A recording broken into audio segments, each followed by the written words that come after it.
Hello, Tributes, and welcome to Part 5 of the 195th Hunger Games.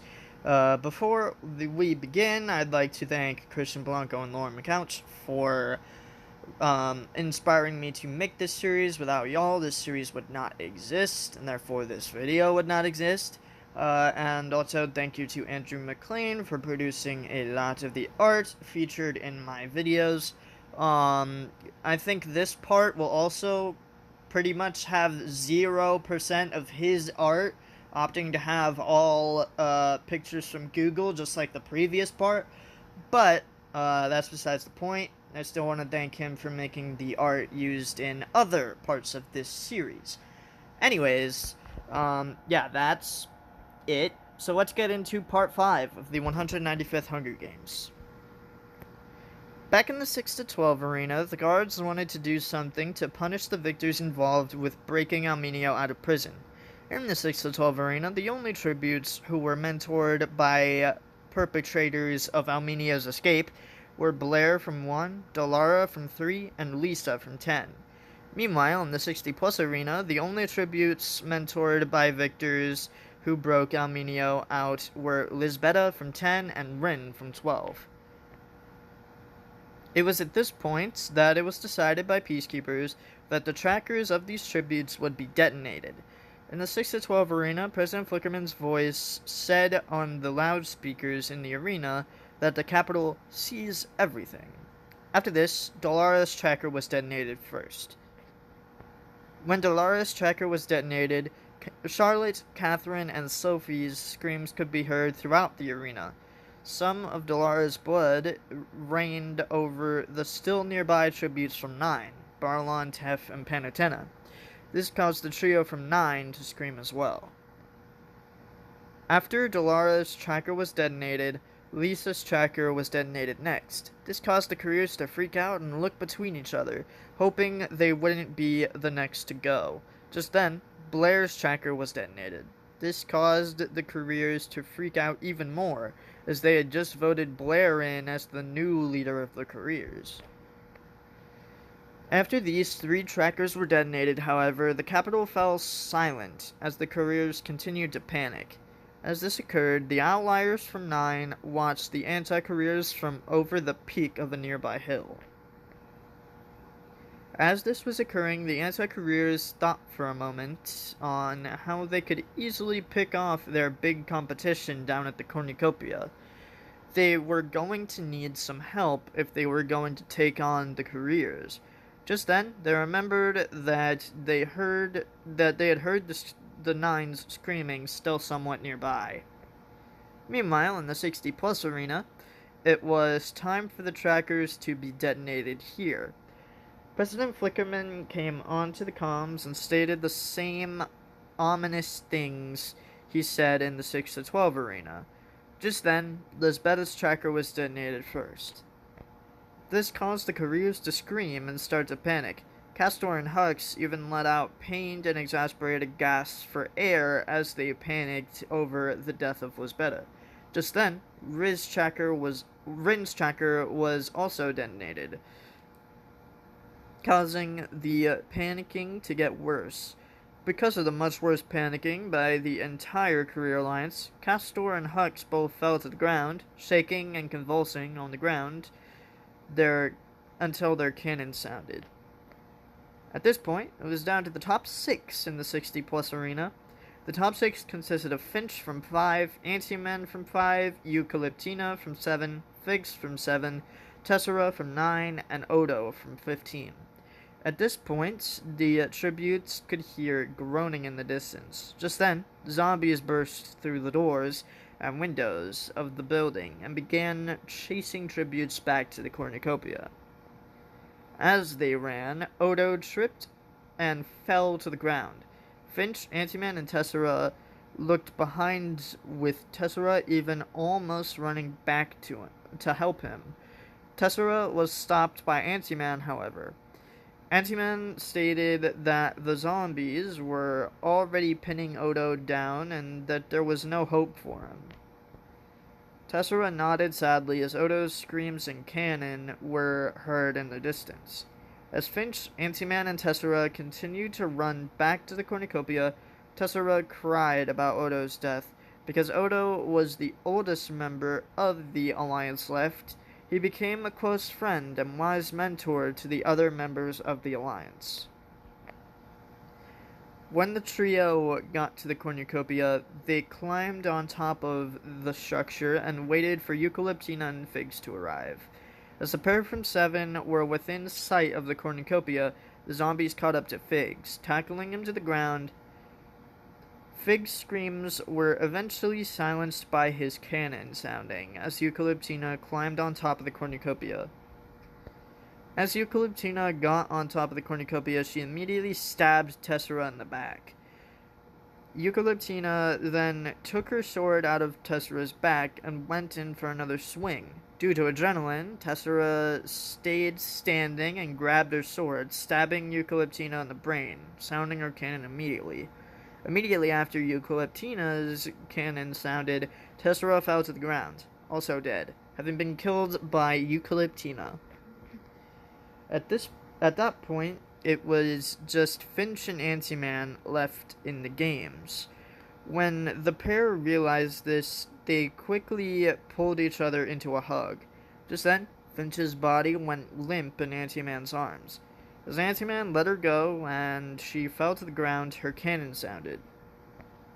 Since Anti-Man hadn't killed Finch by his own hands, when he was announced the victor, he was the first ever victor to win with no kills, the definition of a pacifist victor. As the hovercraft came to pick up Anti-Man, he was found weeping over the dead body of Finch. As Anti-Man was taken out of the arena, he sighed and looked out of the window, watching the world fly by. Meanwhile, back in the 6 to 12 arena, just before midnight at exactly 11:55 p.m., the anti-careers found the Nines.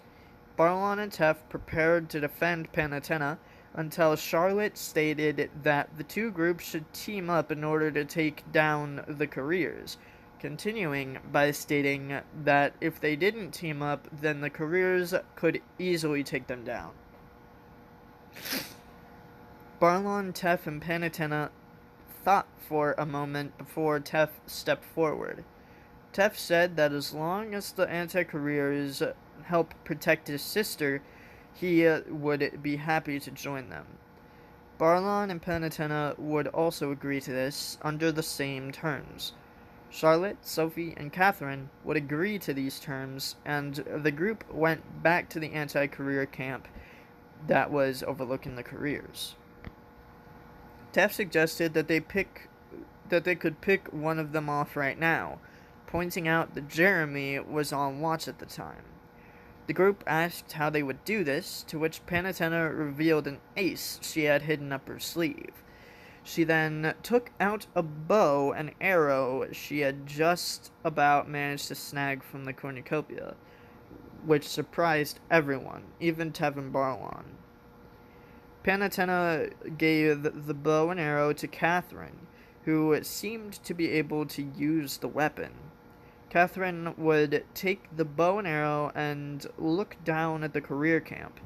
She grabs an arrow and slides it into the bowstring, pulling the string back and taking aim. She took a deep breath before letting the arrow fly directly into Jeremy's heart, killing him on impact. At midnight, the anthem combined with Jeremy's cannon woke the other careers, and they looked up to see Catherine preparing another arrow to shoot as the other anti-careers were running down the hillsides towards them.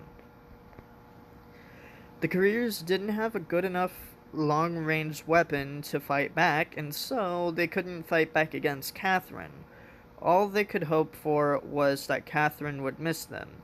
Just then, Catherine would let another arrow fly, hitting Dove in the brain, killing her on impact. As this was occurring, the other anti-careers came and joined the fight down on the ground level. After watching his district partner get slaughtered by Catherine, Fern was pissed off. He grabbed his axe and threw it directly into Sophie's skull, sounding her cannon immediately, as Catherine was readying another arrow. As Catherine watched Fern slaughter her only remaining district partner, she let the arrow fly, hitting Fern in the nuts, causing him to fall to the ground in pain. She then readied another arrow and let it fly directly into his brain, sounding his cannon. Meanwhile, Blue grabbed her trident and went to attack Panatena, stabbing her in the gut. As Panatena screamed out in pain, Blue took her trident out of Panatena's gut, ripping her stomach open.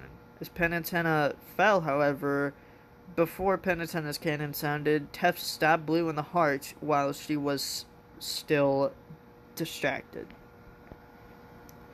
When Panatena's cannon sounded, Tef fell to his knees in front of her body. This distracted most of the anti-couriers as well, all having felt bad for Tef.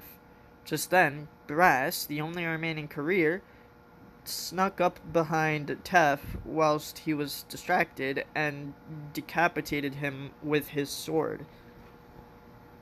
This further distracted the group, making their chances of victory worse. As this occurred, people in the capital were yelling at the anti-couriers to pay the fuck attention. Just then, Brass attempted a sneak attack on Barlin, but at the last second, he heard Brass's approach. Although he heard his approach, Brass still managed to stab Barlin in the stomach, slicing his stomach open, killing him immediately. This caused both Catherine and Charlotte to gasp and strike at Brass simultaneously. Catherine let her arrow fly directly into Brass's nuts, causing him to fall to his knees. But, as Catherine readied another arrow, Charlotte tackled Brass to the ground and stabbed him in the heart. As it came to their attention that they were the top two, Charlotte and Catherine looked at each other. Just then, Catherine put her hands up and dropped the bow before going down the mountain. To say that Charlotte looked confused by this gesture would be an understatement.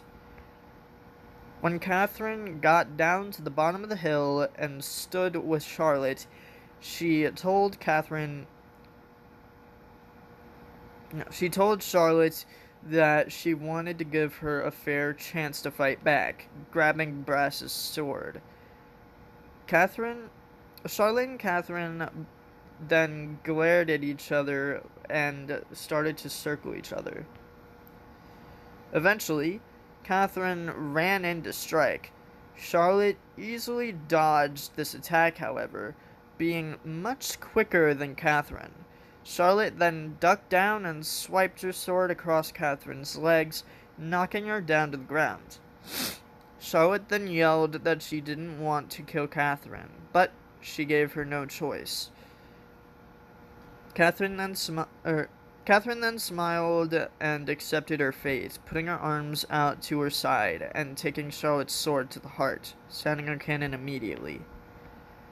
As the sun rose on the third day, President Flickerman announced 11-year-old Charlotte Hughes from District 14 as the victor for the 6-12 games.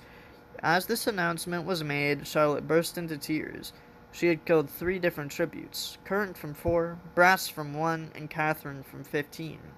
She had given the capital a good show, but at what cost? So yeah, guys, that's the end of Part 5, The Victors. Come back next week for Part 6. If you guys enjoyed Part 5, be sure to slap that like button. As always, stay awesome. Goodbye, everybody.